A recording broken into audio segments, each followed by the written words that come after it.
Hey everybody, I want to welcome you to the DVD Special Edition Director's Commentary. Um, First, I want to thank everybody for watching my movie. I hope you enjoyed it. I think we did a good job considering we only had a $20 budget and a tight window for shooting. But I want to go over the inspirations for the movie. In terms of the form of the content, I grew up a big Gumby fan, and so claymation has always been fascinating to me. I wanted to pair that visual medium with that of the silent film. I took a silent film class in undergraduate school, and in many ways, there's aspects of the silent film that still rival today's blockbusters in terms of portraying emotion, morality, humor. Uh, the inspiration for the content of the form comes from Greg Denning's Mr. Bly's Bad Language and the Mutiny of the Bounty. In addition, I used Chapter 8 from William Sewell's Logics of History. So let's begin. You'll notice that right off the bat that the speed of the movie has been drastically slowed down.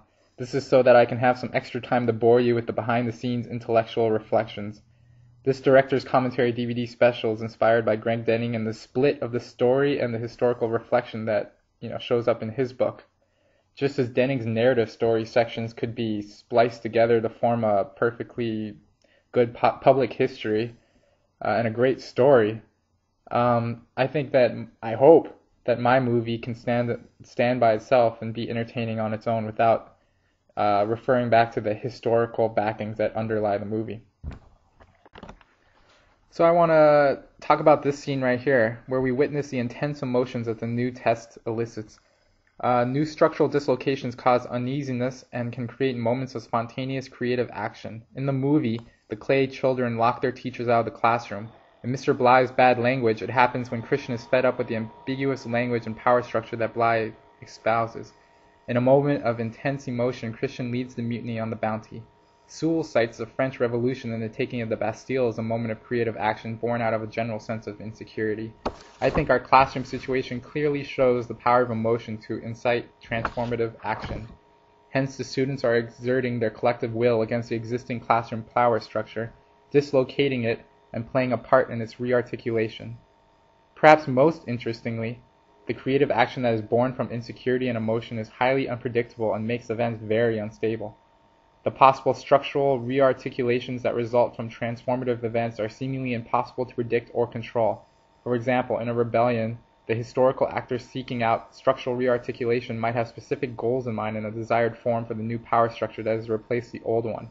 However, this is almost impossible because the emotions that these events produce are highly volatile and subject to change. In addition, the effect that an event or a particular structure rearticulation has, if we subscribe to Sewell's multiple structural framework, on overlapping structures is unknown and too dynamic to try and predict. This leads me to the significance of events. Some movies have extra text at the end to tell the audience the significance of the event depicted or the current status of some of the historical actors. As you will see, that's absent from my film.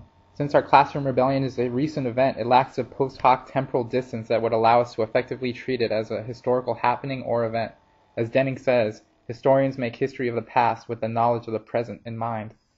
This seemingly simple statement has two interesting aspects. First, although he states his disdain for historical reenactments in the prologue, Denning is himself reimagining or reenacting the historical past. This is similar to R.G. Collingwood's call for historians to reenact historical events in their mind to truly understand the circumstances and thoughts, as well as using their imagination to form a coherent historical account and fill in the blanks. This interpretation ties into Hayden White and the fictional aspect of historical writing. Historians are, like me as a movie writer and director, reimagining the past and interjecting modern sensibilities into the past through the meaning we attach to events. The goal is to attain a high degree of association with the historical context of the spatial and temporal subject, but this process can never reach total comprehension or completeness. Second, the temporal distance that historians require to give meaning to the past is the only way to judge whether an incident is a happening or an event. We can only make the decision with knowledge of what happens as a result of the incidents. In our case, since we are still too close temporally with the Plato Rebellion, we cannot judge the event's true significance because the cascading character of the event is perhaps not over and more ruptures might yet reveal themselves. This leads us to the difficult task of determining whether an incident is an event or an happening. A historian or movie maker holds the power in this judgment. We are the experts that wield the power, knowledge, legitimacy in this case. Central to this determination is how an incidence is temporally and spatially bound. As spatial and temporal processes, events can be justified as transformative on various levels. Our classroom clay rebellion definitely looks transformative in the immediate temporal aftermath as a rearticulation of the local classroom power dynamics. However, how long will this rearticulation last? And is it confined locally to the single instance, or will it have larger significance on a grander scale?